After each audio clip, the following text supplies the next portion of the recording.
que vous ne connaissez pas la souffrance, vous voyez?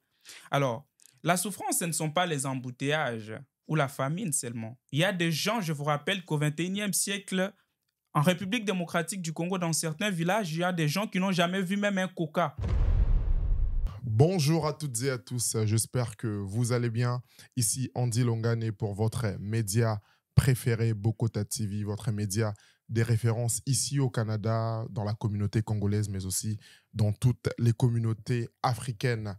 Aujourd'hui, une édition spéciale Bokota Politique pour parler, pour discuter d'un sujet en tendance en République démocratique du Congo, la révision ou les changements de la Constitution évoqué par l'actuel président Félix-Antoine Tshilombo Tshisekedi. Une question qui fait couler beaucoup d'encre et de salive, mais aussi qui soulève beaucoup de questions dans la classe politique congolaise et internationale. Pour en parler aujourd'hui, des invités, des qualités autour de moi, ils auront le temps de se présenter. Alors, une chose qu'on vous demande toujours, abonnez-vous et surtout participez dans la section commentaires autour de cette question et n'hésitez pas à partager cette émission autour de vous. Alors rapidement, je m'en vais dire bonjour à mes invités. Je commence ici avec vous, mon frère. Bonjour, c'est DJ Mike. DJ Mike, merci. À ma gauche, ici, Maître Sam, bienvenue. Merci beaucoup. Moi, c'est Samuel Emongo.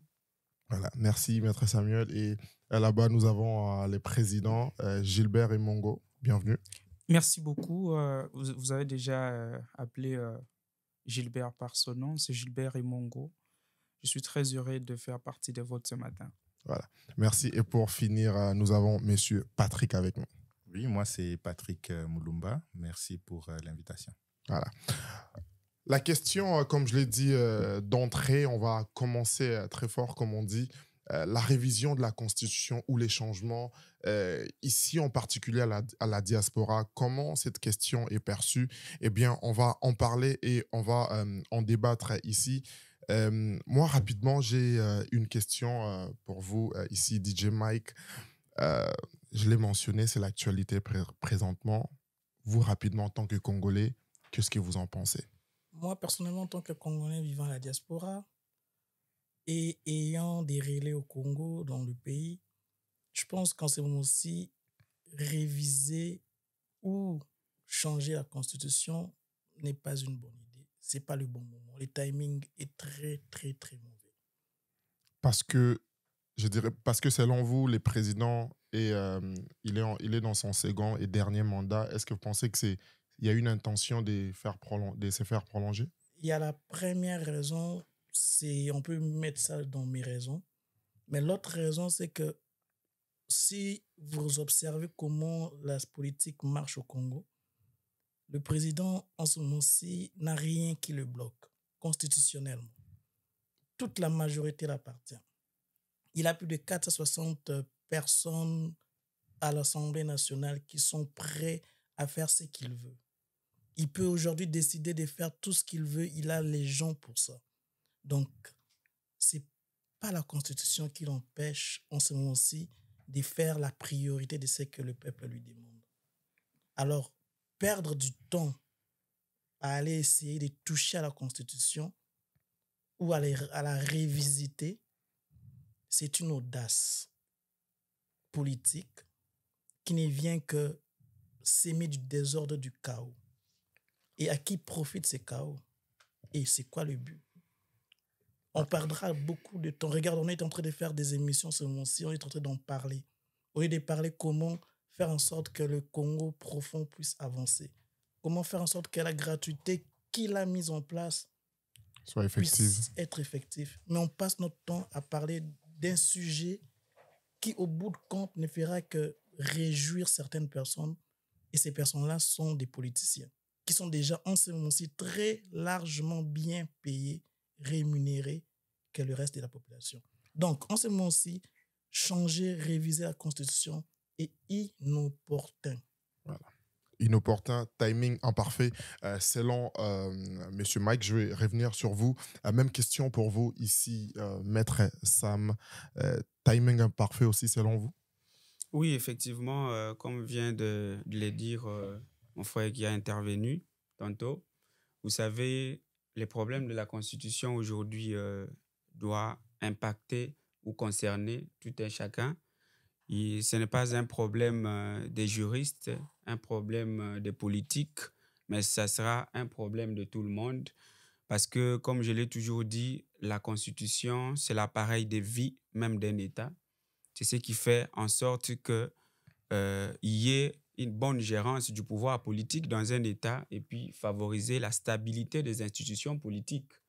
Alors, lorsque un tel problème arrive, cela doit faire en sorte que ça interpelle tout et chacun de nous et que chacun y apporte sa pierre à l'édifice pour que notre chère et belle nation puisse aller de l'avant.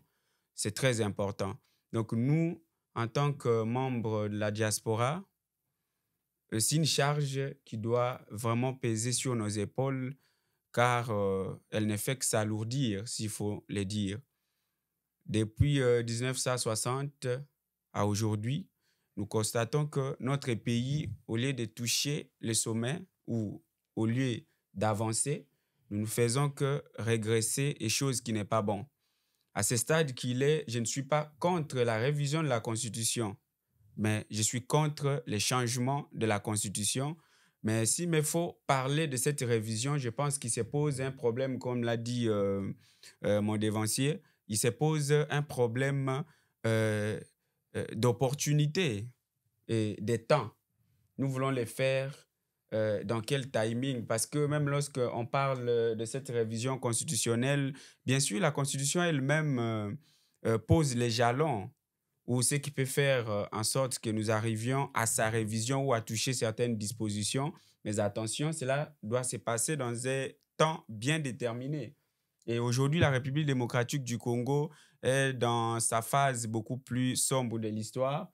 Je ne pense pas qu'il nous serait vraiment sérieux de parler aujourd'hui ou de voir que le monde fixe les yeux sur nous, la République démocratique du Congo, en train de débattre sur un sujet qui n'a pas lieu d'être parce que nous avons beaucoup de choses à faire maintenant que de parler d'une constitution qui, du reste, d'après nous, a amené une certaine stabilité dans notre pays depuis son adoption en 2006. Voilà, un sujet qui n'a pas lieu d'être en tout cas. Et je rappelle aussi à toutes les personnes qui nous regardent que, juste par rapport à l'histoire et tout, que cette constitution a été élaborée en 2005, adoptée par référendum en décembre 2005 et promulguée un certain 18 février 2006. Président, la même question pour vous. Alors, merci pour la question. Changement ou révision de la Constitution, déjà en tant que membre engagé de la diaspora, je suis pour la révision de la Constitution. Alors, contrairement à mes confrères qui ont intervenu avant moi, dire que le moment n'est pas bien choisi, moi, je ne pense pas qu'il y a un moment idéal pour mieux faire dans la vie. Un sage a dit, les plus beaux moments de bâtir un arbre, c'était il y a de cela 20 ans. Mais le moment idéal, c'est maintenant.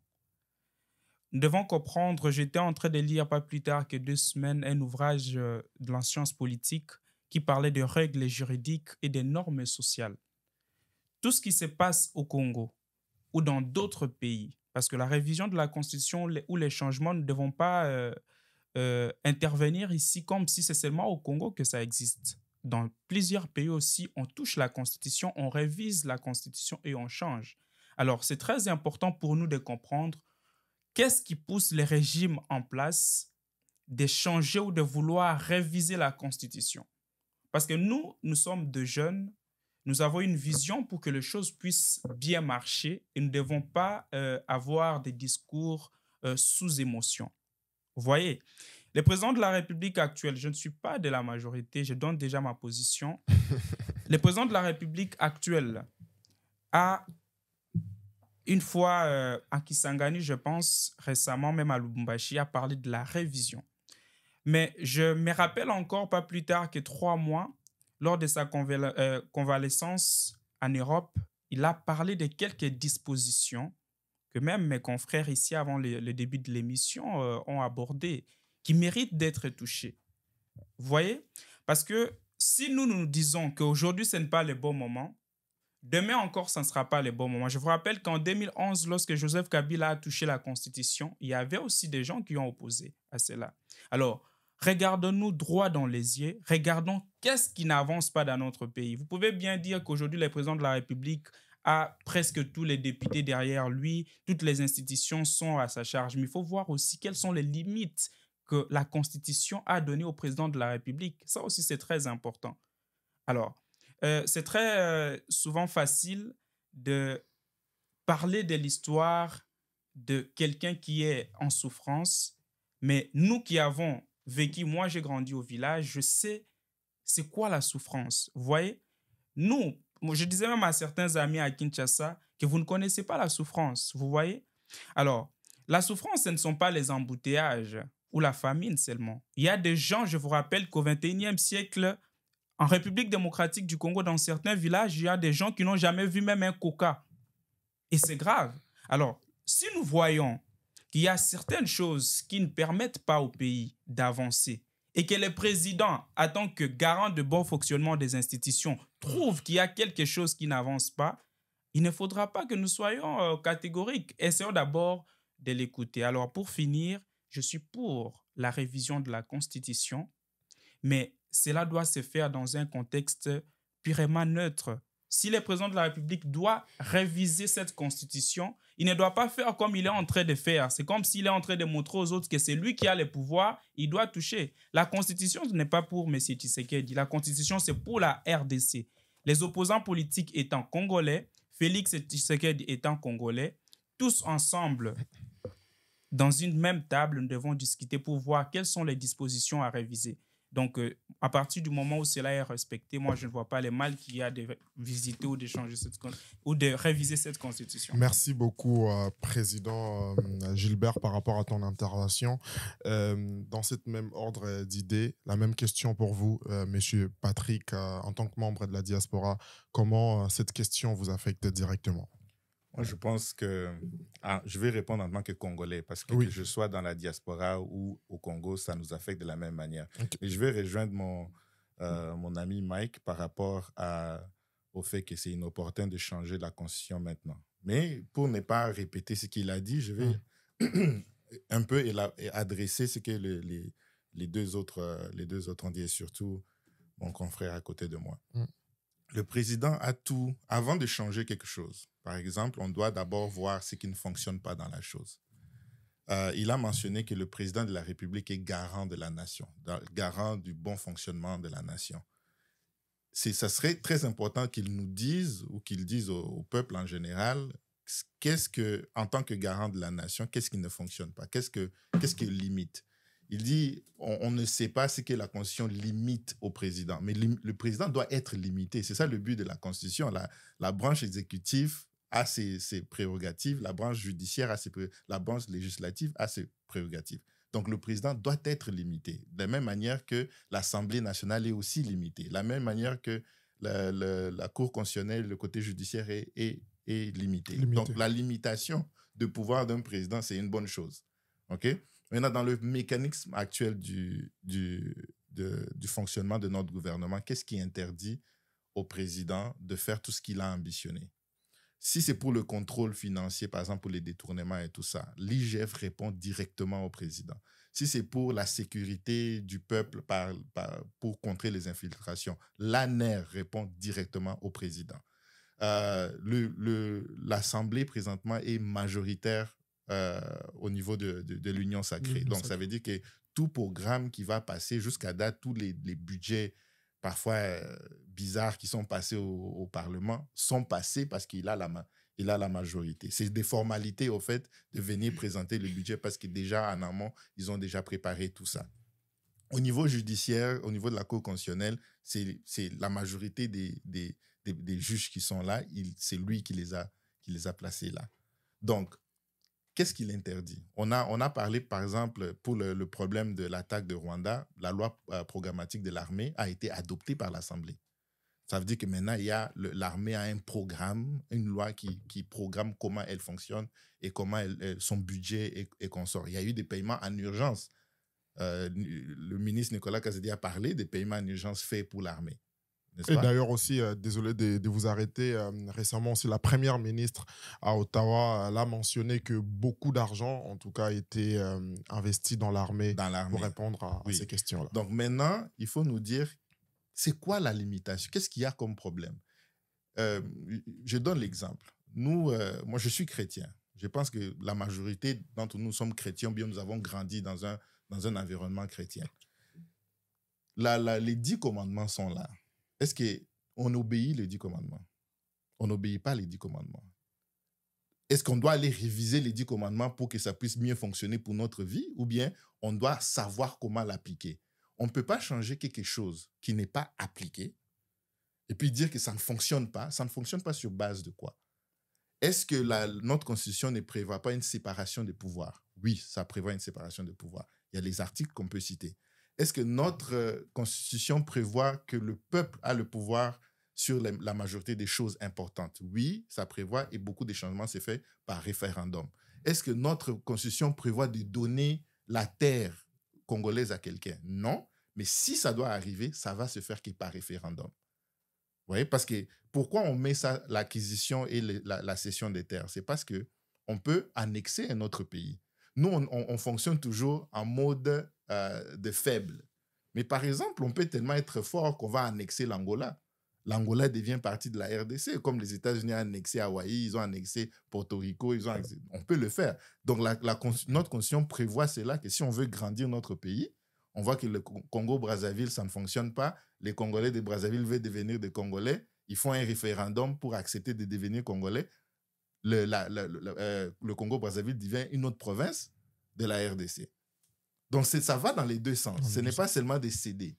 Mais si on est déjà mentalement dans une position d'infériorité ou de faiblesse, alors on pense que notre constitution est un piège. Mais dans le fonctionnement, le président lui-même a dit que le problème de la constitution, le problème de la RDC, ce n'est pas la constitution, quand il était à l'opposition.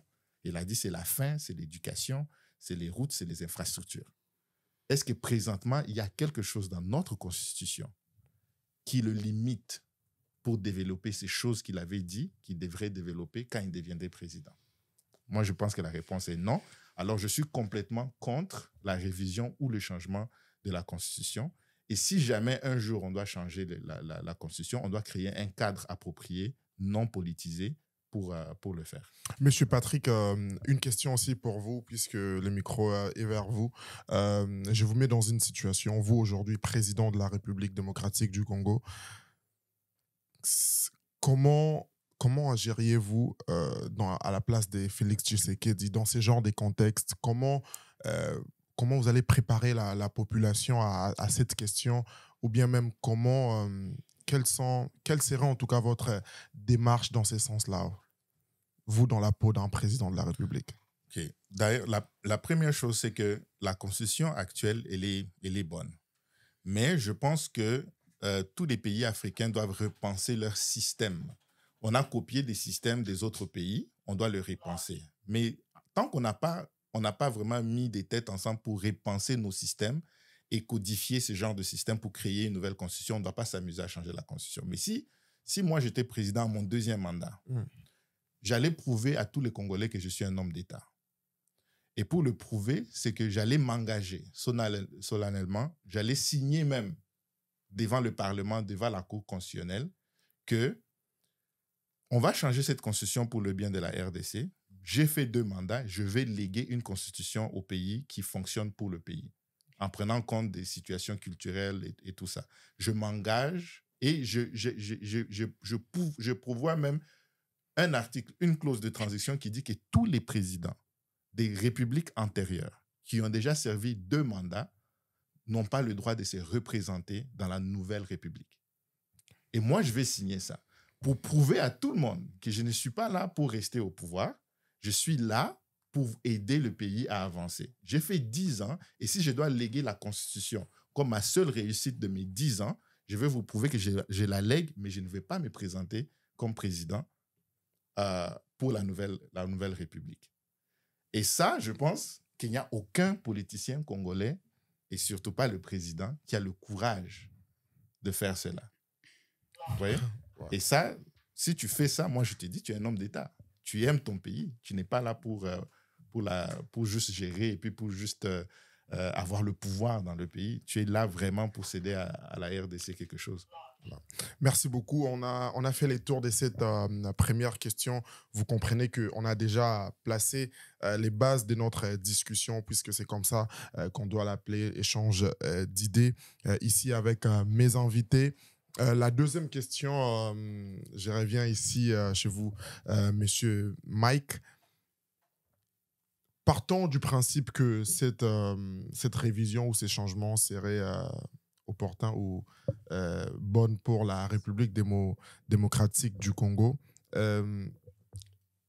Essayez un peu pour toutes les personnes qui nous regardent, essayez un peu de nous faire entrer dans cette logique-là où cette révision serait bonne pour la République démocratique du Congo. Qu'est-ce qui devait être changé selon vous? Dans l'optique d'un changement ou d'une révision complète, nette de la Constitution, il y a beaucoup de choses qu'on peut changer. Il y a beaucoup d'idées à améliorer, il y a beaucoup de nouveautés qu'on peut amener. En ce moment-ci, c'est sûr et certain, c'est clair et net que ce n'est pas le bon timing. Je pense même que pour aller retoucher à cette révision-là, ça nous prend une stabilisation de notre situation économique, politique et tout. Et rendu là, rien que rendu là, rendu à un moment où, avec ce que l'on a, parce qu'on a vraiment les outils, comme vient de dire Patrick, on a vraiment les outils pour changer le destin du Congo et avoir la bonne façon de regarder l'avenir. Rendu au moment où nous aurons passé le cap de la pauvreté immense dans laquelle on vit, on peut penser à comment adapter la Constitution à nos réalités. Nous avons un pays qui a 9 voisins. Nous avons des gens qui vivent dans notre pays que l'on ne sait même pas qu'est-ce qu'ils font, qui ils sont. L'État ne les connaît pas, eux ils ne connaissent pas l'État. Alors, premièrement, moi je dirais, il y a quelque chose à changer. Il y a la façon de voter les gouverneurs. Okay. Ça, c'est quelque chose que la Constitution pourra revoir. Il y a le premier et deuxième tour. C'est quelque chose que la Constitution future pourra revoir. Il y a le rôle de certaines agences de l'État, comme l'ANER. Il faut que ça soit défini clairement.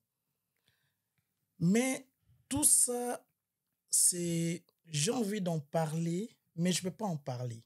On est comme vous voyez, comme un logiciel bloqué, okay, où on ne peut pas ouvrir, décanasser, enlever le cadenas et commencer à y réfléchir même.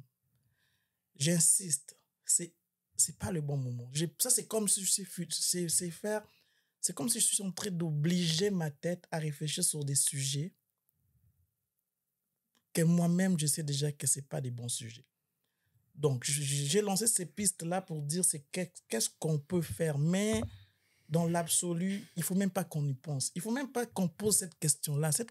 Poser la question, qu'est-ce qu'on doit changer déjà en ce moment-ci, ce n'est même pas la bonne question. Donc, moi, ça m'effuste, ça m'énerve de voir que nous passons notre temps à parler de quelque chose qui n'a pas lieu d'être, au fond. Au fond, ce que le président de la République vient de faire, il est en train de distraire plus de 100 millions de Congolais avec un sujet qui n'a vraiment pas Pourquoi on en parle?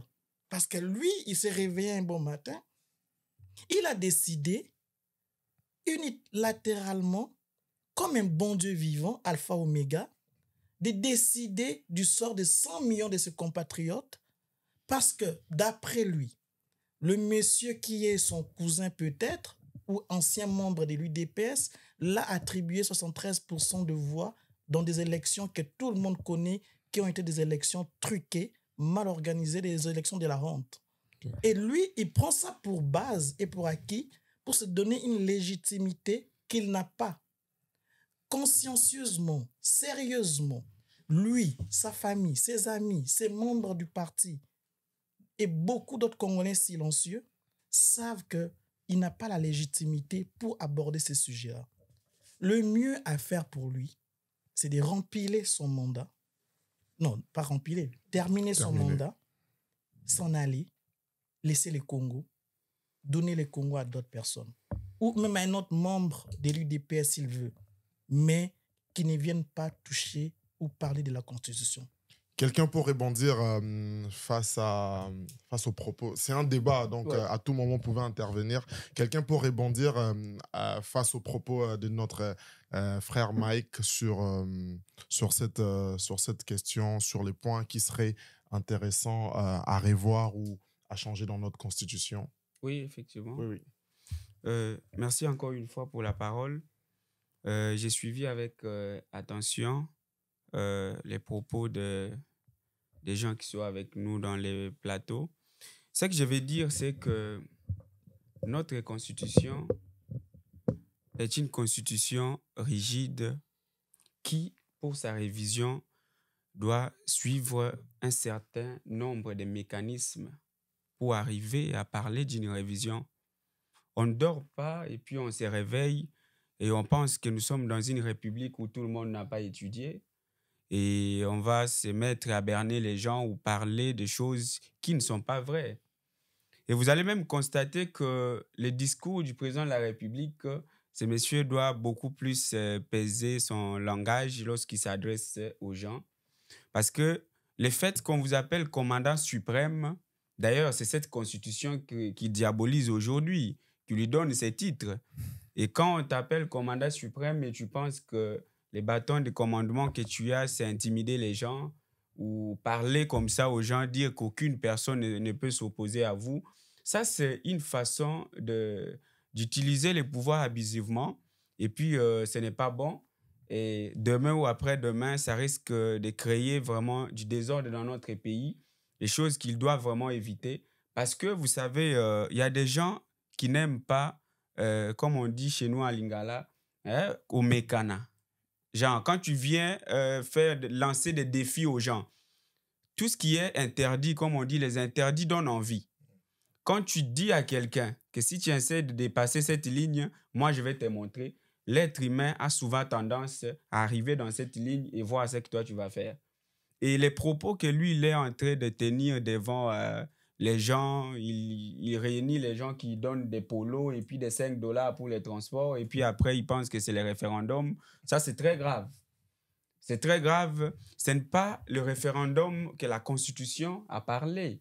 Comme je l'ai dit, c'est une constitution rigide et même si beaucoup de gens pensent que c'est une constitution mimétique ou qui est passée par un mimétisme parce qu'elle est soi-disant la sœur de la constitution française ou de la constitution belge, un débat déjà qui est gravement faux. Il ne faut pas penser comme ça. Mais attention, le président de la République ne doit pas faire ça. Alors, s'il faut parler de la révision constitutionnelle ou de certaines choses à changer. Moi, je pense que là, je vais rejoindre mon devancier qui a dit que nous allons les rappeler et nous ne cesserons jamais de rappeler qu'il se pose un problème d'opportunité. Ce n'est pas le temps. Quand on vous dit une constitution rigide prévoit les mécanismes de sa révision et cette révision-là, la même constitution a octroyé le pouvoir, n'est-ce pas, à certains organes et beaucoup plus au peuple, qui est le souverain primaire qui doit s'exprimer si il veut un changement ou pas. Vous voyez? Et aujourd'hui, la République démocratique du Congo ou dans notre pays, nous avons tendance à avoir cette version où on s'est dit nous avons la majorité, c'est-à-dire utiliser cette majorité abusivement. J'ai entendu mon frère le dire ici. Le président de la République n'a rien qui le bloque pour faire à ce qu'il y ait l'avancement de choses dans notre pays. Ce n'est pas cette constitution qui, hier, alors à l'opposition, ce monsieur l'a engendré et a même clamé que cette constitution a apporté son salut. Parce qu'aujourd'hui, sa vie a changé, c'est grâce à cette constitution. Vous voyez? C'est cette constitution qui a permis l'alternance même pacifique du pouvoir. Pourquoi aujourd'hui, on doit dire que c'est celle-là qui bloque le bon fonctionnement du pays? Moi, je pense que c'est aberrant de penser comme ça. Mais si, quand même, le peuple qui a reçu ce pouvoir de parler d'un quelconque changement, parce que, vous savez, les règles constitutionnelles ou même les règles pénales, n'importe quelle disposition légale ne s'applique pas face aux animaux. Ça s'applique face à la population, face aux individus. Et c'est à nous de choisir ce que nous devons utiliser ou pas. Mais si le peuple décide quand même aujourd'hui, je vais chuter, si le peuple décide qu'il y ait une révision constitutionnelle, je pense qu'il y a certaines choses à changer. Par exemple, il a dit dernièrement lorsque il est allé en Belgique, je pense devant Christian Lusakwen, que les modes par lesquels nous procédons, soit nous fonctionnons pour arriver aux élections, vous voyez, ou même après l'élection du président de la République, fait en sorte que ces derniers n'aient pas beaucoup de temps, vous voyez, pour pouvoir faire asseoir. Et puis, ça dilapide même beaucoup plus les budgets de l'État en organisant des élections, chose que le même jour, le peuple peut avoir un bulletin où on choisit les présidents de la République, on choisit les députés, on choisit les gouverneurs, comme l'a dit les collègues ici. Et puis tout ça, ça va finir. Et une autre chose, parler des histoires de nationalité, ça, ce n'est pas un débat d'abord aujourd'hui, même si c'est important. Les Congolais ont besoin de manger, les Congolais ont besoin de se déplacer, les Congolais ont beaucoup de problèmes qu'ils traversent et ce n'est pas cette constitution qui l'empêche. La dernière des choses, quant à ces problèmes d'élection, je dirais, par exemple, au Sénégal, vous voyez, le président de la République est élu certes par le peuple, mais il relève de sa compétence peut-être de choisir un premier ministre. Et très rapidement, vous voyez qu'on n'a pas besoin de nommer un informateur qui, du reste, ne sera que le pire petit du président de la République, qui va nous prendre un mois pour identifier la majorité parlementaire. Et puis après, ces derniers viennent choisir un premier ministre nommé par le président de la République. Et ces derniers prendront encore un mois pour sortir un gouvernement. Vous verrez que nous allons prendre 5 mois déjà de son mandat, alors que là, il est impuissant. Et puis, une autre chose encore, vous voyez, notre constitution est une constitution qui a voulu beaucoup plus élargir les champs d'action de la démocratie, que d'après nous, nous voyons que nous avons exagéré. Pourquoi cette exagération? Nous avons voulu qu'un président de la République soit appelé, certes, commandant suprême, mais que ce dernier soit un impuissant devant. Parce que ce n'est pas moi, Samy, ou même vous, ou nous tous ici au plateau, qui allons partir décider pour notre pays. Nous avons choisi des députés qui sont la voix du peuple. Et ces gens qui sont de la majorité du président de la République, certes, mais notre constitution a voulu que nous ayons un régime semi-présidentiel où le président de la République n'est pas responsable politiquement, alors que si vous regardez même aux États-Unis, ces derniers s'expriment devant les députés, on lui pose des questions, il doit répondre au peuple. Pourquoi il n'a pas fait ça? Mais le jour du discours de l'État de nation dans notre pays, ça se passe chaque le 15 décembre, il va d'ailleurs le faire bientôt. Vous verrez que ce dernier vient, il nous parle des budgets, il nous parle de tout ce qui lui passe par la tête. Et puis après, il se retire comme ça, c'est la première ministre qui vient, elle s'élève là, elle commence à répondre même aux choses qu'elle ne connaît pas. Et ça, la Constitution doit peut-être revoir et que ces messieurs soient responsables politiquement. Et pourquoi même on ne peut pas plaider pour le retour d'un régime présidentiel dans notre pays où il va être face au peuple, il n'aura plus les mots à dire que non, voilà, j'ai été bloqué par les pouvoirs, les régimes passés, j'ai été bloqué par les députés, qu'il soit commandant suprême, qu'il s'assume et qu'il prenne des décisions, mais attention, ne tombons pas dans la dictature. L'enfer, c'est les autres. Merci beaucoup. Maître Sam aussi, mais est-ce qu'aujourd'hui, la question s'adresse à tout le monde, vous ne pensez pas que là, on est en train de faire un procès d'intention au président actuel de la République démocratique? Bien sûr qu'on lui fait un procès d'intention et on doit lui faire un procès d'intention pour que d'où est-ce qu'il est assis, avec le courage, le même courage qu'il a eu à se mettre devant des Congolais. Bien sûr que c'était des Congolais de son obédience, payés même pour venir l'accueillir. C'est ce courage qu'il a eu devant ces gens-là, un terrain conquis, de dire qu'il allait changer la Constitution. Avec ce même courage-là, on lui fait un procès d'intention pour que d'où est-ce qu'il est, qu'il sache qu'il y en a qui n'ont pas été payés, qui n'habitent pas nécessairement au Congo aussi, et qui sont contre vous. Mais je rappelle que cette question même de la révision, comme des manières concrètes, au fait, le président parle de 2025 où il y aurait une commission qui va évaluer toutes les questions. Tu es africain, non? Oui, je suis africain, mais je présente les faits. Tu connais les Togo, non? Oui, je présente les faits aujourd'hui. Tu connais le Congo-Brazza, non? Oui. Tu connais le Rwanda, non? Oui. Tous ces pays-là ont eu à faire les mêmes donc les mêmes effets, les mêmes causes. Tout ce qui est en train de faire, on connaît. Le schéma est classique. C'est un schéma qu'on connaît tous à l'avance. Il aura beau nous dire que parce que lui, il prie chez Dalo à Philadelphie, qu'il ne va pas tricher. Ça, c'est une autre question. Et qu'il ne va pas tricher.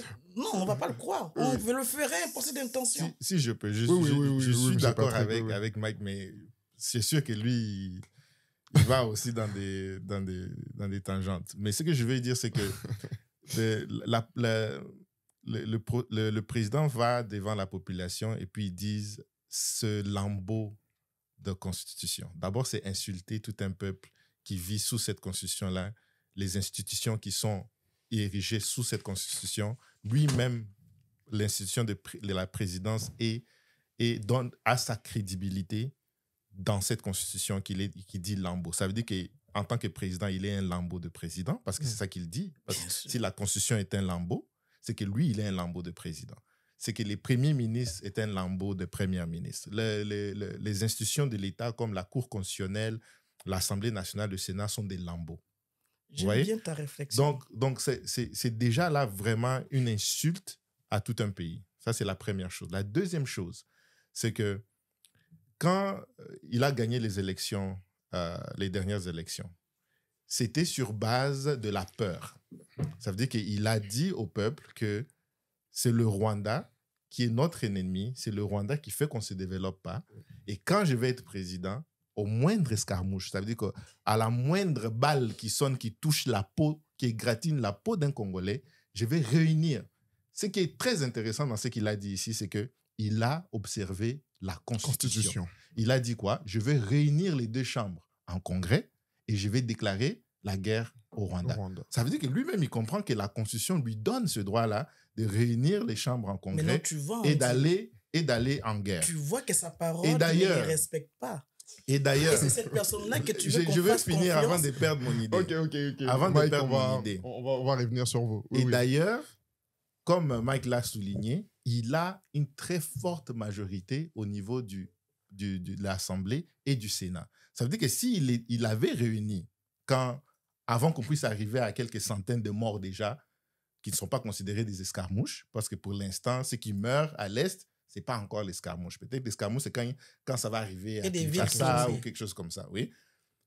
Il avait la majorité, il n'a pas réuni les deux chambres en congrès et il n'a pas déclaré la guerre.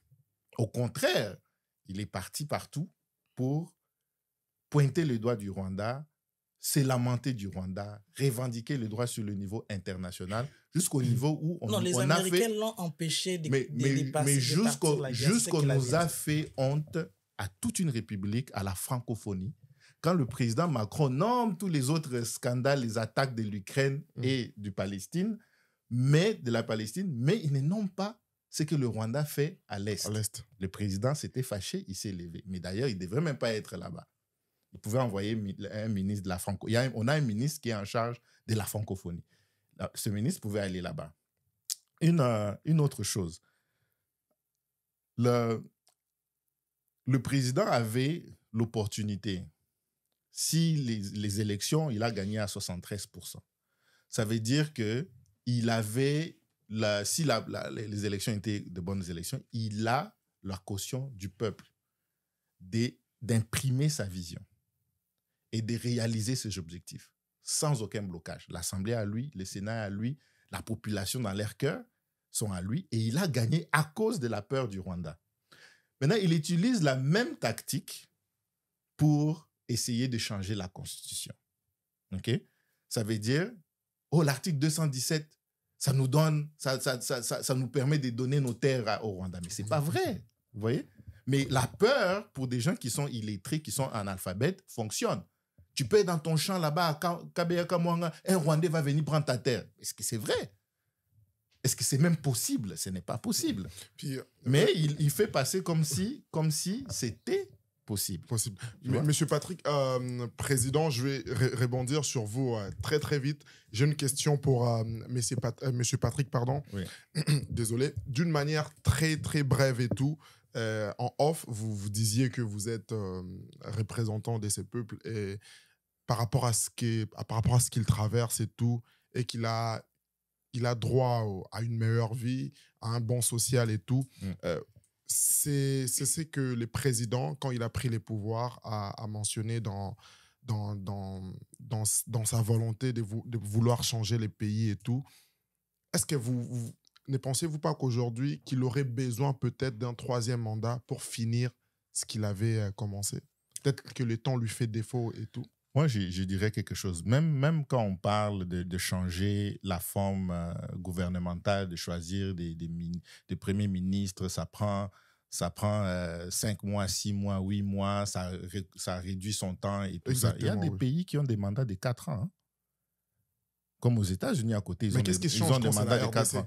Je vais te répondre à ça. Ça veut dire qu'une constitution ne peut que fonctionner si les institutions qui sont supposées à faire appliquer cette constitution sont fortes. Ce que le président devrait faire, c'est renforcer les constitutions.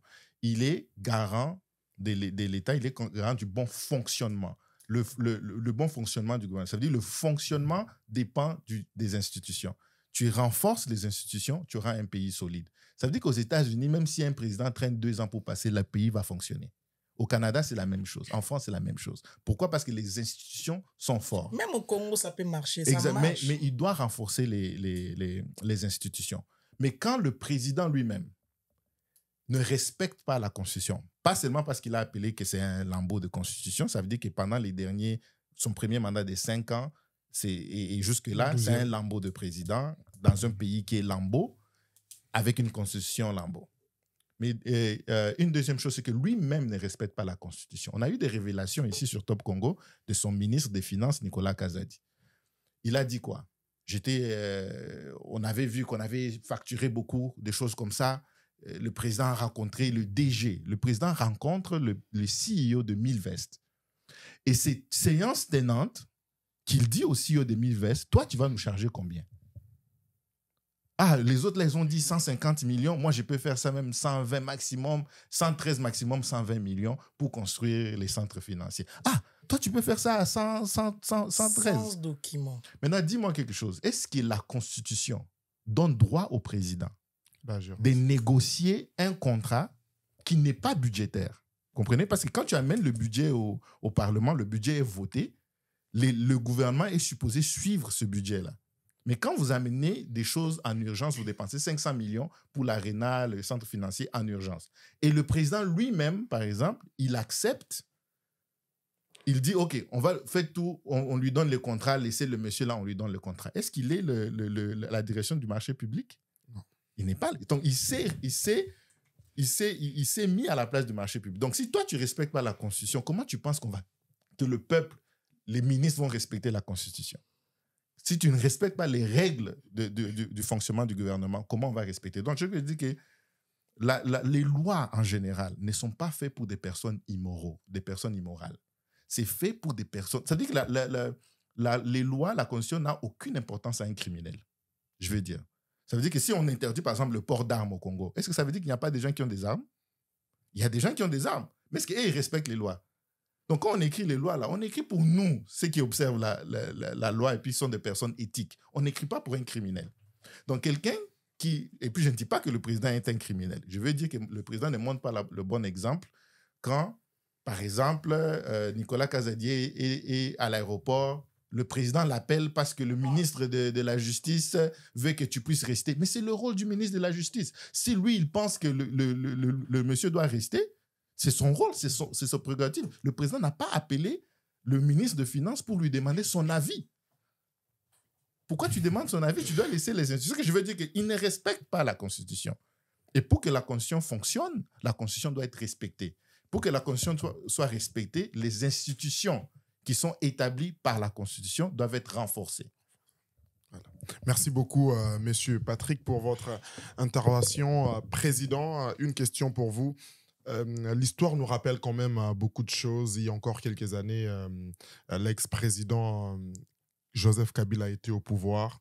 Quand il a manifesté cette volonté de vouloir réviser ou changer la Constitution, on a vu en face une opposition dans le passé où il y avait l'actuel président Félix Tshisekedi s'est levé contre cette idée.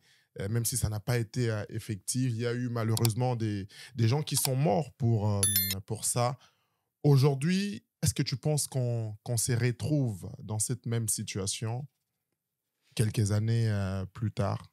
Effectivement, avant d'ailleurs de répondre à cette question, je vous signale qu'il y a déjà l'injustice ici parce que nous sommes à 44 minutes de l'émission. Je n'ai parlé que 3 minutes.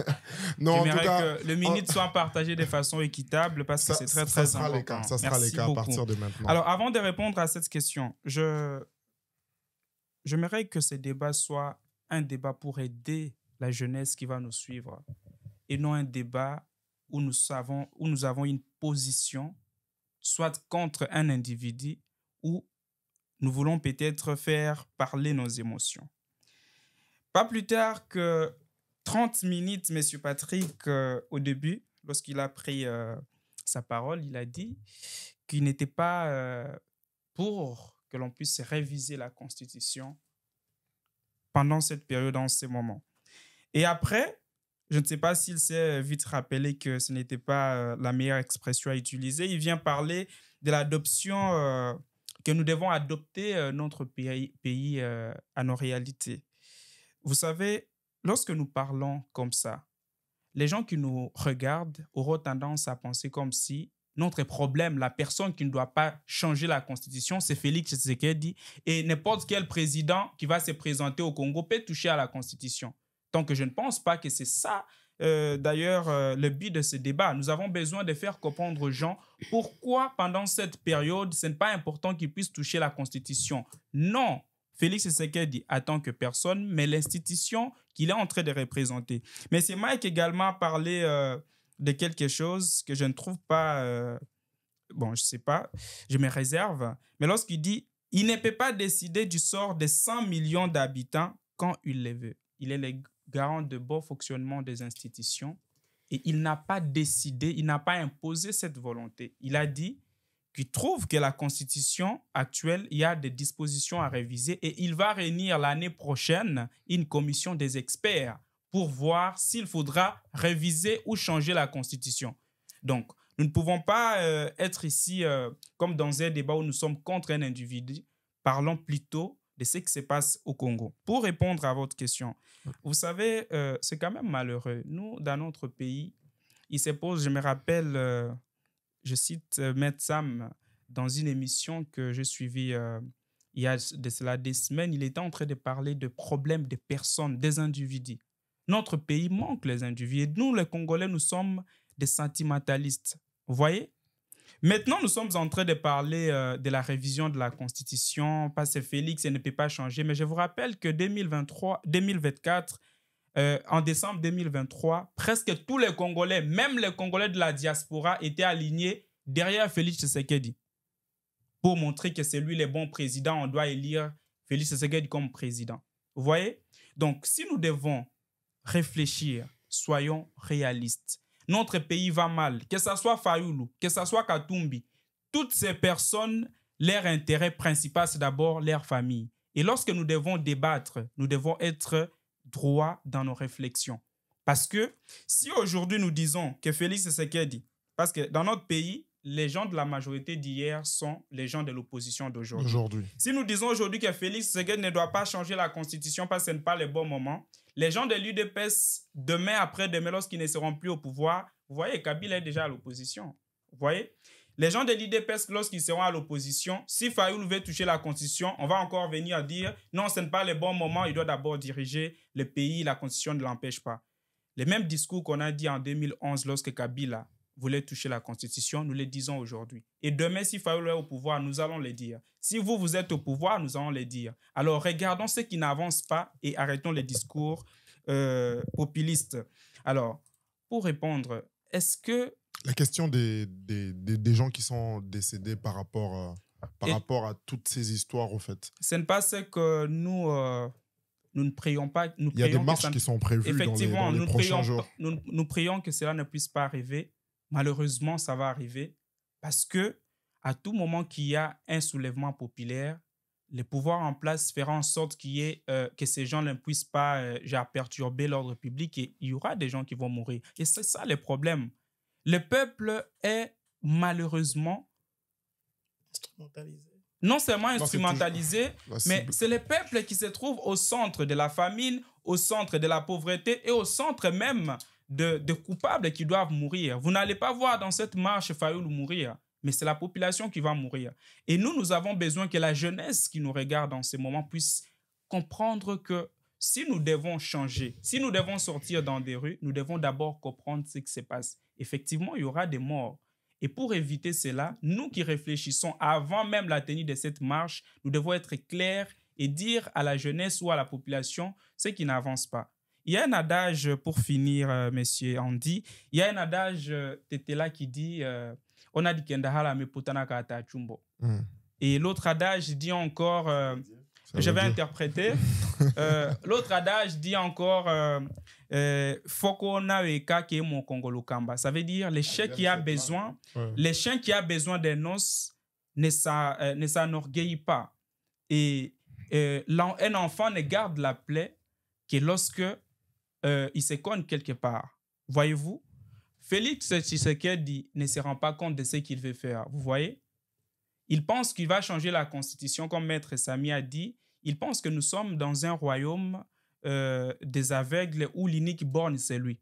Oublions que lui-même ne connaît pas la Constitution. C'est pourquoi c'est important que tout Congolais conscient puisse lire la Constitution, comme j'ai entendu ici au début. Parce que Félix, lorsqu'il était à l'opposition, si et seulement s'il est un bon président, il devrait déjà dénicher tout ce qui n'avance pas dans la Constitution avant d'arriver au pouvoir. Parce que la Constitution n'a pas été élaborée quand Félix est au pouvoir. On sous-attend qu'il a lu cette même constitution avant d'arriver au pouvoir. Et pourquoi c'est après 6 ans qu'il vient remarquer qu'il y a des choses qui l'empêchent? Vous voyez? Donc nous, les Congolais, nous devons arrêter d'être sentimentalistes. Même lorsque la première ministre est venue ici, vous avez vu, vous étiez là. Nous étions là. Même la diaspora est dans les sentiments. Donc la première ministre vient rencontrer la diaspora, mais nous faisons les cultes des personnalités. Oh, c'est la première ministre. Mais dites ce qui n'avance pas. Les gens qui sont au Congo ne peuvent pas, c'est comme vous avez dit. Au Congo, quand vous parlez actuellement, on peut vous arrêter, on peut vous tuer. Et nous qui sommes ici à la diaspora, la première ministre vient, au lieu de dire des choses qui n'avancent pas, que ce soit au pays ou ici, nous venons faire l'équipe de la personnalité. Et c'est ça le problème avec les Congolais. Nous oublions l'essentiel. Et comme j'aime toujours le dire dans la vie, à force de ne pas savoir ce que l'on cherche, on risque de ne pas connaître ce que l'on trouve. Et nous, la diaspora, aujourd'hui, nous parlons de Félix. Demain, après 4 ans, nous allons venir ici parler de Fayoulou. Nous allons parler de Kabila. Et nous, la jeunesse, nous sommes sacrifiés. Hier, on pouvait encore dire que la jeunesse est l'avenir du pays. Maintenant que nous qui sommes encore jeunes, nous sommes déjà à un certain âge où nous devons prendre nos réalités, prendre l'essor de la population à main. Nous ne faisons rien. Nous applaudissons ces gens. Nous restons là comme des observateurs pour critiquer, mais nous oublions que nous devons également agir. Et demain, après-demain, nous allons encore dire la jeunesse est l'avenir du pays. Et cette jeunesse, ça sera nos enfants. Et il n'y a pas un père irresponsable comme celui qui laisse la responsabilité de la gestion d'un pays à son enfant qui n'a que 2 ans. Merci beaucoup, Président. Il faut rebondir sur ce qu'il a dit. Oui, parce qu'il a aussi mentionné quelque chose que moi j'ai dit. Donc... Ok, Monsieur Patrick, Monsieur Mike va juste rebondir. Vite fait, je vais vous prendre et on va revenir chez Maître. Oui. Quand on parle du fait que Félix engage 100 millions de personnes, c'est parce qu'il engage 100 millions de personnes. Pour ou contre, il nous engage. Moi, qui suis contre, je suis engagé dans un débat que je n'ai pas souhaité. C'est lui qui est venu nous imposer ça. J'aime le fait qu'il cherche à faire en sorte qu'on reste dans l'intemporalité de ce qui est bien pour le peuple. C'est-à-dire qu'on ne reste pas sur Fachi, qu'on ne reste pas sur le prochain, mais qu'on reste sur ce qui est bon. Donc, c'est-à-dire, le bon, c'est notre valeur. Peu importe, intemporel, ça ne changera pas. Et c'est pour ça que j'ai dit, le président ou c'est lui qui veut toucher à la Constitution doit attendre d'avoir effectué certaines choses, de nous avoir sortis. Le président Félix dit qu'on est dans les boulous, non? Les pays dans les boulous. Et là, on les a assustés. Et c'est Koufa. Oui. Alors, qu'il ressuscite les pays, que l'autre ressuscite aussi. C'est ce qu'il veut faire, mais vous ne voulez pas. C'est ce qu'il dit qu'il veut faire. Or, il n'a pas besoin de 100 ans pour le faire. Oui. Il a besoin de 8 ans pour faire en sorte que les jalons soient mis. Et une fois qu'il a fait sa part, il va partir, les autres vont venir. Tu as dit quelque chose aussi en essayant de dire que les Congolais sont sentimentalistes. Nous devons être sentimentalistes. On n'a pas le choix que d'être sentimentalistes. C'est les sentiments qui nous guident. Sans sentiments, on n'est rien. On n'est pas des robots, on est des humains. Les humains fonctionnent avec les sentiments. Mais par contre, je comprends ton usage du sentiment. Tu veux dire, c'est ça qu'il fallait dire. Il y a des gens, quand la première ministre vient, ils vont aller quémander, sortir l'air bassesse.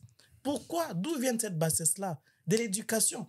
Moi, j'ai toujours dit une chose. La première des choses à faire avec nous, moi inclus comme Congolais, c'est de nous dire la vérité, de dire aux Congolais leur vérité. Je ne vais pas le faire ici parce que je n'ai pas envie que les Congolais que tu dis, que tu traites de sentimentalistes, viennent m'insulter par sentiment.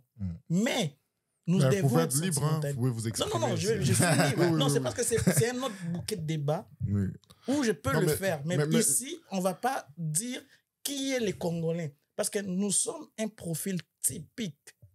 Nous avons notre profil à nous, les Congolais. Mais M. Mike, juste pour parler aussi de ce que vous mentionnez, aujourd'hui, quand vous parliez, par exemple, du fait que la première ministre arrive, il y a des gens qui font de la culte de la personnalité. Ce n'est pas des choses qu'on vit aujourd'hui. Moi, je dirais même que c'est culturel quand on observe la société, quand on regarde comment nous, les Congolais, on fonctionne. Mais c'est Mobutu qui a amené ça au Congo.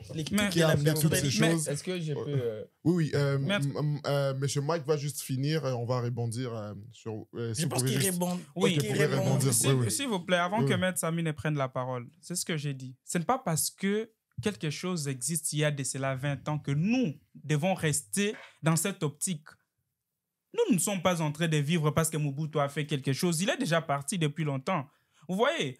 Donc, ce que j'essaie de dire, Mobutu a placé des bases. Non. Alors, Mobutu a placé des bases. Nous devons... Vous êtes en train de vouloir me faire comprendre, moi qui suis en train d'étudier, que moi, je dois vivre selon les bases négatives de Mobutu. Non, Mobutu a placé des bases, mais quelles sont ces bases? Oui. Donc, les bonnes et les mauvaises bases de Mobutu, nous devons suivre parce que c'est Mobutu. Mon frère, il y a quelque chose... Mon frère, s'il vous plaît, c'est vous qui parlez, s'il vous plaît. Accordez-moi une minute, je vous donne 100. S'il vous plaît. Une maladie, Thomas Sankara, je cite, disait à ce temps qu'une maladie ne se guérit pas en prononçant le nom du médicament, mais en le prenant. Vous ne pouvez pas vous tenir aujourd'hui à tant que jeune. Mon frère, demain, dans 20 ans, vous n'aurez plus cet âge. Vous ne pouvez pas rester là en train de dire... J'hésite, par exemple, de dire, pourvu que ces gens sentimentalistes ne viennent avec des discours, il faut dire, il faut toucher là où ça fait mal pour que les choses puissent changer. C'est ce qui tue notre pays.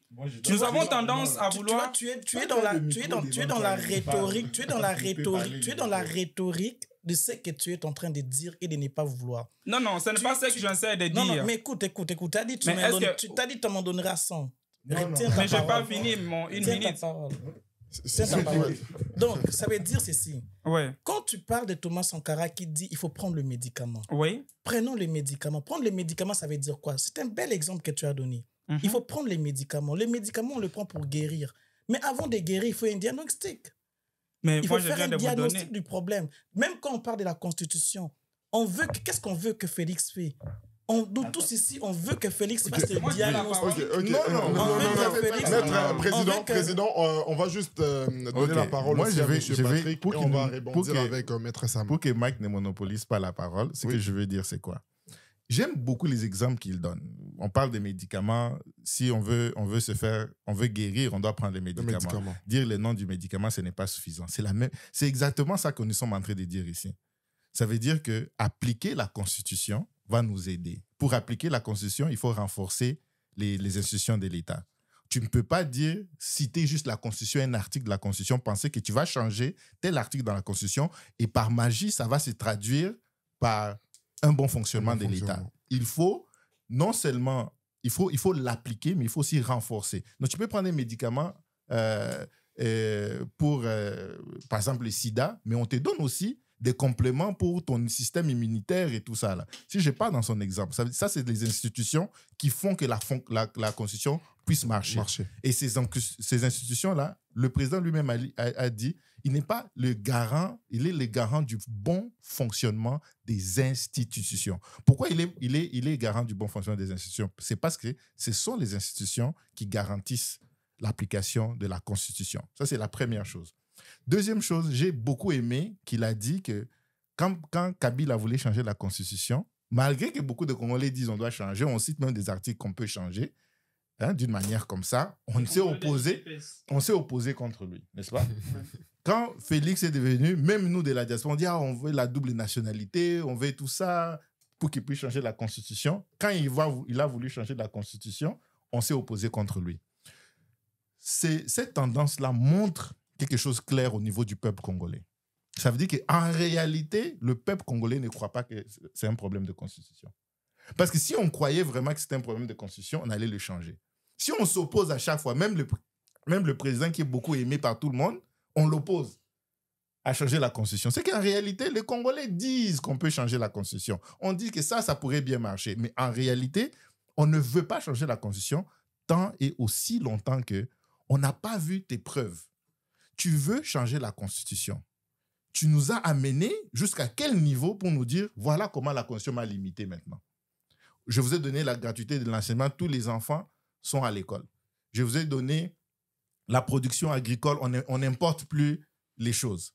Je vous ai donné la sécurité à l'Est.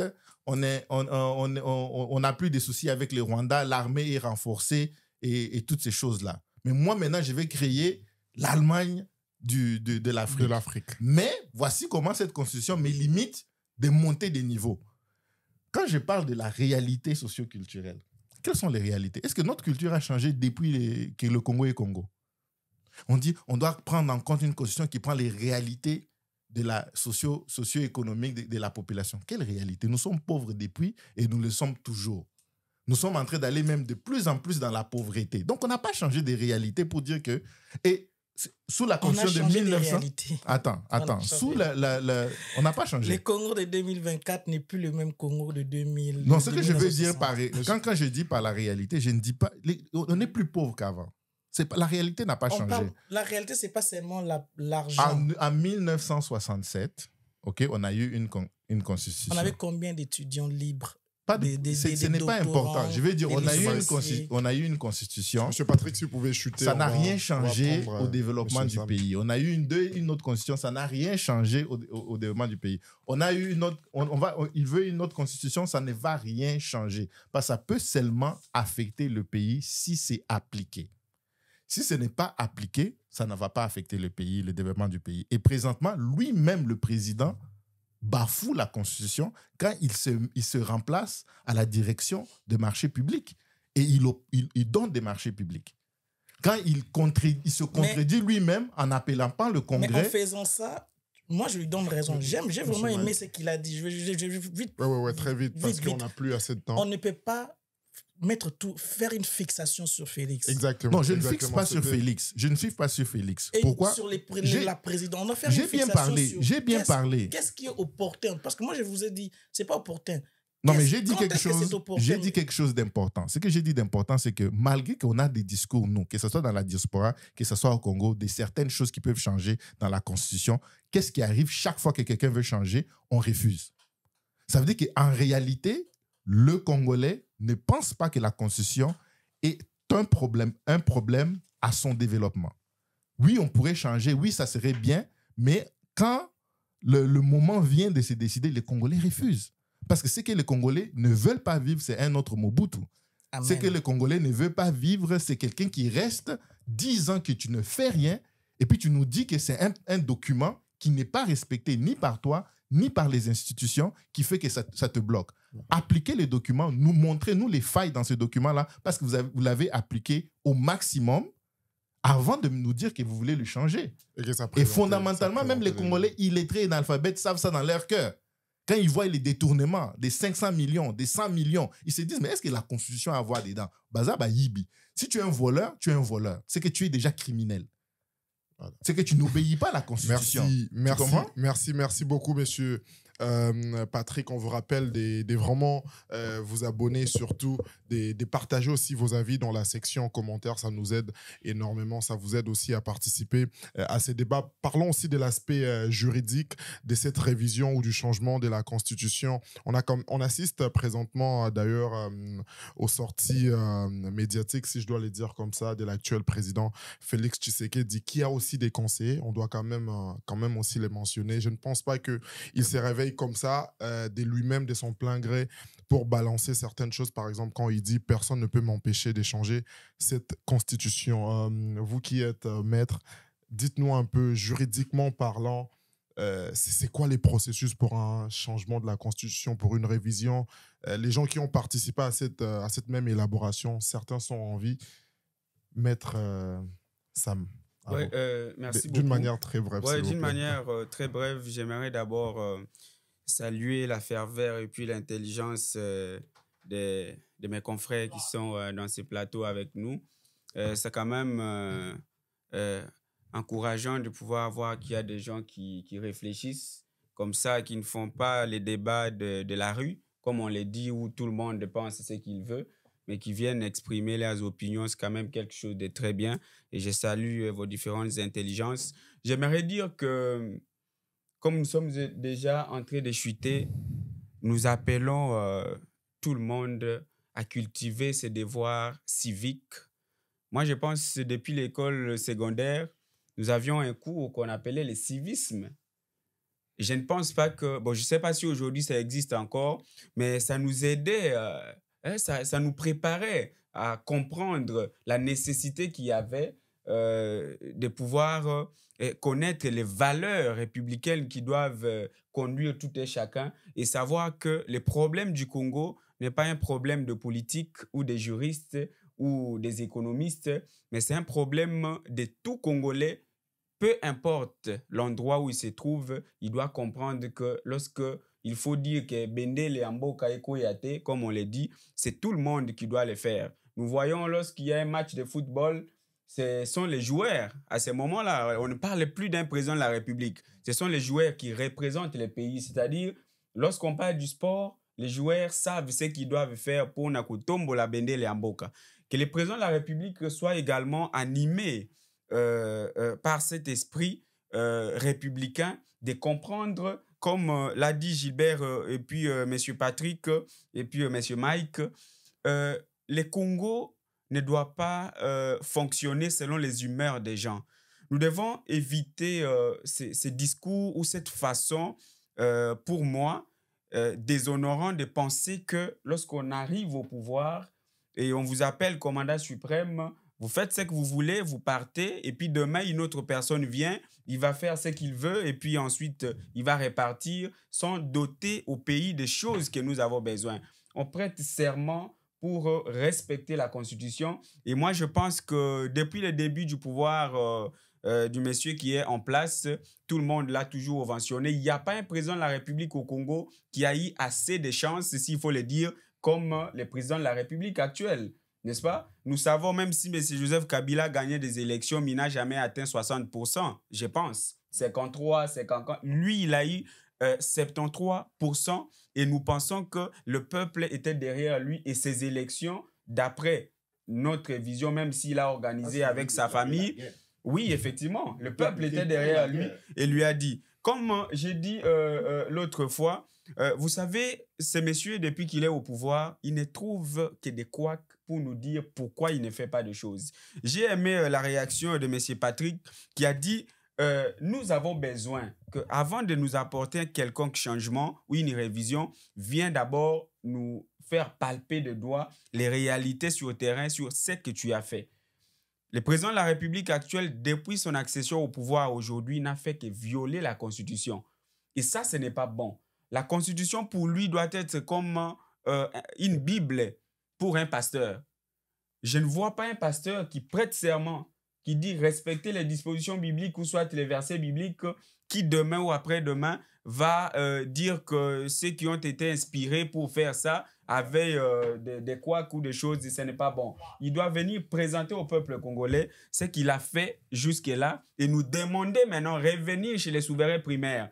S'il veut un 3e mandat et que le peuple voit qu'il a très bien travaillé, mais attends, nous n'avons pas ce débat-là, ça gaspille d'ailleurs les budgets de l'État à l'organisation des élections. Même si une personne reste au pouvoir à 20 ans, cela n'est pas un problème des Congolais. Nous avons un problème, ou soit des problèmes ou des situations beaucoup plus importantes à gérer au pays que l'histoire de la Constitution. J'ai entendu M. Patrick le dire ici, ce monsieur viole la Constitution comme il le veut.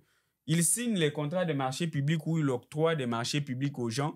Et nous qui avons fait la science juridique, nous voyons que, comme le dit Madame Christiane, que ce monsieur est animé par l'ivresse du lait. Vous voyez, lorsque vous consommez de la maroula, vous allez suivre, n'est-ce pas, ces laits ou soit ces sucres. Et puis après, vous allez vous enivrer et commencer même à dire des choses qu'on n'attendait pas de vous. Maître Sam, l'aspect juridique de la révision ou du changement de la Constitution. L'aspect juridique de la révision de la Constitution, là où je vous laisse citer par les marchés publics, vous savez que dans notre pays, on ne fait que violer, si on doit parler de l'aspect juridique. L'article 205 de la Constitution octroie l'autonomie aux provinces de pouvoir signer ou contracter. Et si vous lisez même l'article 37 sur de la loi sur la libre administration de province, on vous dit que c'est l'autonomie ou la signature de contrats de marché public a été reconnue aux provinces. Ce n'est pas au ministre des Finances ou au président de la République de se taper ou de se bomber les torses, c'est de dire même sur la toile publique qu'il octroie des marchés publics aux gens. C'est grave. Ça, c'est grave. Voilà pourquoi ils savent comment bien orchestrer leur détournement et blaguer avec le peuple, ce qui n'est pas bon. Parce que si on suit les schémas où ce sont les provinces qui doivent les faire, avec les schémas constitutionnels, nous pensons que nous n'allons pas arriver à ces différentes situations de détournement que nous traversons dans notre pays. Pour parler de l'aspect juridique de cette révision, oui. Moi, je dis que la révision n'est pas diabolique. La Constitution, c'est comme la vie d'un être humain. Un être humain doit naître, il doit grandir et puis ensuite, il doit mourir. C'est comme ça. Les dispositions juridiques aussi ne sont pas éternelles. Ne sont pas éternelles. Comme le disait le ministre de la Justice, ce ne sont pas des tentes. Vous voyez, à un certain moment, on doit démolir et puis adapter ça selon les réalités. Ce n'est pas mauvais. La Constitution prévoit aussi les modes. Mais aujourd'hui, là, l'article 85 de la Constitution bloque ces messieurs. Pourquoi on dit, lorsque le pays traverse des situations comme l'état de siège, on doit d'abord régler le problème. Aujourd'hui, nous avons 115 localités de notre pays. Mais là, tu comprends pourquoi il n'a pas déclaré la guerre au Rwanda. Oui, parce que pendant la guerre, on ne peut pas changer la Constitution. Oui, effectivement. Donc, s'il avait déjà le plan de changer la Constitution, c'est à son avantage de ne pas déclarer la guerre. Effectivement. Il a déjà fait l'erreur. Oui. Voilà, et la guerre pouvait rester là pendant 4 ans, pendant 5 ans. Ça va aller jusqu'à la fin de son mandat. Je vais citer M. Patrick. Donc, c'est ça que je disais. Lorsque on dit le pays est pendant l'état de siège, nous avons 115 localités. On ne sait même pas si demain ou après-demain, nous aurons encore des autres localités qui vont être, n'est-ce pas, envahies par le rebelle. Pourquoi aujourd'hui la vie des Congolais? On dit que l'article 2, ça j'ai entendu les gens de l'IDPS, l'article 17 il permet, mais attention, c'est une compréhension erronée de la Constitution et c'est ce qui n'est pas bon. Monsieur Patrick l'a même dit, pourquoi vous ne pouvez pas vous bomber les torses alors pour arracher les localités du Rwanda pour vous servir de cet article 217? Pourquoi vous voyez toujours, nous sommes des pleurnichards. Au niveau international, voilà pourquoi on ne nous respecte pas. Vous voyez, la diplomatie, ce n'est pas prendre les avions.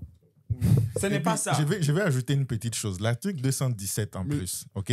Si ce n'était pas pour l'article 217, le président ne serait pas capable de signer les accords pour rentrer dans la communauté des pays de l'Afrique de l'Est. Pourquoi? C'est l'article 217 qui le permet. Et si vous lisez la constitution de la communauté des pays de l'Afrique de l'Est, il y a une partie qui donne le droit à cette communauté d'acheter et de prendre des terres dans les pays membres. Voilà. Vous voyez? Donc lui-même, il a fait ce qu'il dit que la Constitution est un piège. Donc ça veut dire qu'il a utilisé le piège. Est-ce qu'il nous a piégés en nous faisant signer, entrer Non, non, dans il ne nous a pas piégés. Non, c'est ça que j'ai dit, Il a pas une piégé. très mauvaise compréhension Oui. de la Constitution et une telle façon Maître pour Sam, un président de la chuter République rapidement, qui oui. est à la magistrature suprême de voir la Constitution une façon pour lui de réfléchir ainsi à haute voix lorsqu'il parle de la Constitution qui est notre Bible, qui est notre loi suprême, qui est l'expression de la souveraineté même de tout un peuple. Ça, c'est grave. Et quand il appelle ça à Lambeau, mais attendez, on se retrouve où? Où un président de la République traite la Constitution qu'il a amenée aujourd'hui au pouvoir de Lambeau. Attendez, maîtrisons-nous. C'est ça que j'ai parlé ici de l'ivresse du lait. On ne doit pas s'enivrer comme ça lorsqu'on gère l'État. Merci. Ce n'est pas bon. Merci Donc, beaucoup. nous avons Merci. aussi des limitations à l'article 219 de la Constitution qui nous dit noir sur blanc ce qu'on ne doit pas toucher. Donc, sur lui, voilà pourquoi j'aimerais ici en profiter pour dire pourquoi ces gens, d'une manière brève à 30 secondes, pourquoi ces gens parlent tantôt d'une révision. Ils ne se positionnent pas. Parce qu'ils veulent voir les tensions du peuple pour se positionner et voir ce qu'ils vont faire. Pourquoi ils parlent tantôt du changement ou de la révision? Changer, c'est enlever tout. Quelles sont les dispositions nouvelles qui vont nous amener à part ce qui est là, ou soit reprendre ou faire la permutation des dispositions constitutionnelles? Donc, les tensions pour lui, quand il parle du changement, c'est lorsqu'il peut changer. Parce que la Constitution dit, s'il faut faire la révision, ne touchez pas à mes articles sacrés. Les verrous. Il y a des articles verrouillés. Ou soit des dispositions constitutionnelles verrouillées, et l'article 219 le dit. Et lui, comme il sait que la révision ne doit pas l'emmener à toucher ces dispositions verrouillées, il nous parle maintenant tantôt du changement, parce que lorsqu'il y a changement, on balaye tout, et puis lui maintenant, il va revenir, il va se dire, mais non, en tout cas, d'après ce que nous nous sommes entendus, cette constitution est déjà passée. Oui, bien sûr, on est en train de chuter. Merci beaucoup, Maître Sam, pour ton intervention. Là, nous arrivons presque à la fin de notre émission. J'aurais vraiment voulu avoir plus de temps avec vous pour discuter et échanger des idées autour de cette question qui fait couler beaucoup d'encre et de salive du côté des Kinshasa. Beaucoup d'interventions ici du côté de M. Mike, que ce n'est pas un moment opportun. Je vous rappelle que nous sommes ici au Canada. La diaspora congolaise aussi s'exprime à travers ce genre de cadres, et que Bokota TV, votre chaîne préférée, vous donne. Ici à ma gauche, Maître Sam, lui, est quand même assez catégorique par rapport à la non-révision, au non-changement, et qu'on doit traiter les vrais problèmes. De l'autre côté, le président Gilbert aussi appelle à l'unité, mentionne, martèle sur l'importance de ne pas nous égarer la jeunesse qui regarde et qui observe, et malheureusement aussi à ces peuples qui se retrouvent à chaque fois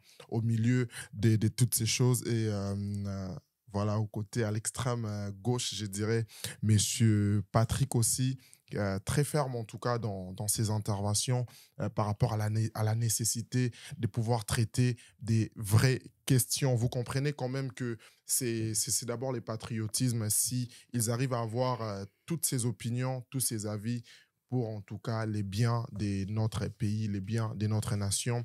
Là, rapidement, je vais donner à chacun d'entre vous peut-être deux minutes et tout pour conclure. Une minute pour chaque personne pour conclure. La régie me signale qu'on n'a pas assez de temps. Au vu de tout ce qu'on a dit, au vu de tout ce que vous aviez entendu ici, Monsieur Mike, c'est quoi votre mot de la fin par rapport à notre émission d'aujourd'hui? Mon mot de la fin, c'est de dire que malheureusement, je pensais qu'on serait pas tous du même bord. J'aurais bien voulu qu'il y ait des gens aussi farouchement convaincus de la nécessité de réviser, changer même. Mais sinon, j'ai aimé quand même le fait que, malgré qu'on était tous dans le même ordre d'idées, mais on l'élabore chacun de sa manière. Mais je reste dans ma logique de dire que pour les prochaines fois, il y aurait une possibilité d'organiser des plateaux d'émissions qui va dans le sens du président, où on va plus parler du Congo, de comment relever le Congo. Et on cherchera moins à se focaliser sur ce que les gens disent et sur ce qu'on nous amène comme débat politique. Et je trouve vraiment, avant la dernière phrase, c'est Monsieur Félix Tshisekedi, ne nous distrayez pas. On est assez distrait, on a beaucoup de retard, on a beaucoup de choses à faire. N'embarquez pas dans une autre distraction. Allons-y à l'essentiel. Merci beaucoup, Monsieur Mike. Maître Sam, c'est à vous 1 minute, s'il vous plaît. Ouais. Merci beaucoup, messieurs les journalistes. S'il faut conclure, je dirais que nous sommes en train de regarder cette histoire qui se passe dans notre pays avec beaucoup d'attention. Et nous voyons que les teneurs politiques même qui sont de la majorité présidentielle, avec M. Tshisekedi, qui du reste jusqu'à aujourd'hui ne parle pas. Et c'est une situation qui doit inquiéter beaucoup de gens parce qu'ils n'ont pas encore donné leur position. Et nous avons peur que le sang coule dans notre pays et c'est ce qui n'est pas bon. Nous avons assez souffert, nous avons assez pleuré comme ça. C'est que M. Tshisekedi veut faire, nous disons que c'est une tentative d'un coup d'État constitutionnel. Et ça, c'est ce que le peuple ne permettra pas parce que l'article 64 de cette constitution nous donne le pouvoir de faire échec à tout individu ou groupe d'individus qui veut prendre le pouvoir par force ou soit l'exercer par force. Et la façon dont ces messieurs est en train de vouloir gérer notre pays, nous pensons que nous n'allons pas permettre ça parce qu'il veut changer la constitution et toucher les fondements de ce contrat social même qui est cet accord implicite entre lui et le peuple, ce qui n'est pas bon. Il a prêté serment sur cette constitution et puis il a dit qu'il respectera la constitution devant Dieu et la nation, qu'il en fasse comme il a promis et ça sera bon. Merci. Merci beaucoup, Maître Sam, Président. Alors, mon dernier mot est celui-ci. Chers compatriotes, chers citoyens congolais de partout où vous vous trouvez, soyons éveillés. Soyons éveillés parce qu'un groupe d'individus est organisé, mobilisé pour nous maintenir en otage.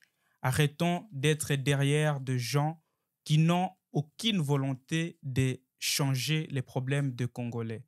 Vous qui êtes à la diaspora, c'est l'unique, même dans la Bible, l'unique réconfort d'un peuple.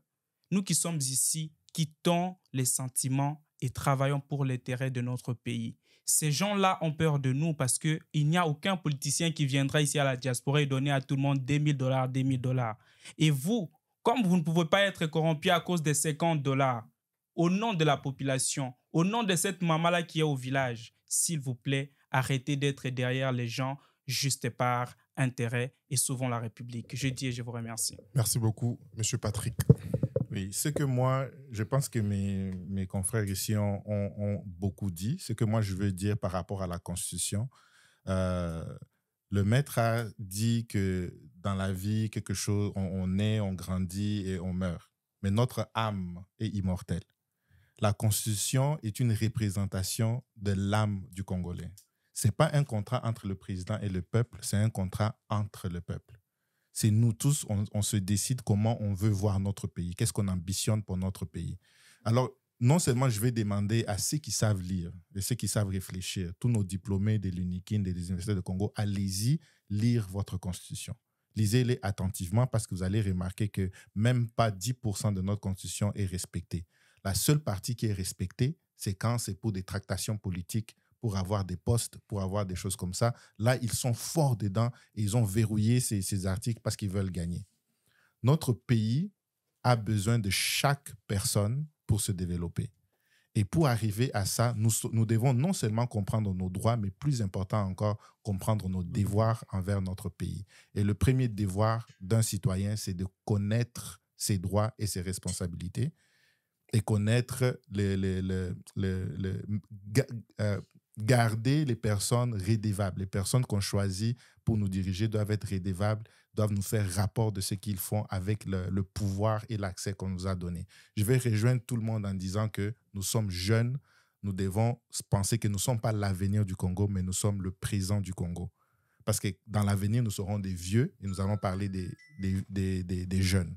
Donc, nous devons prendre les choses en main aujourd'hui. Que tu sois étudiant, que tu sois entrepreneur, que tu sois maman maraîchère, c'est ton pays et tu as le droit de parler et tu as le droit que ce pays puisse représenter tes ambitions les plus profondes. Voilà.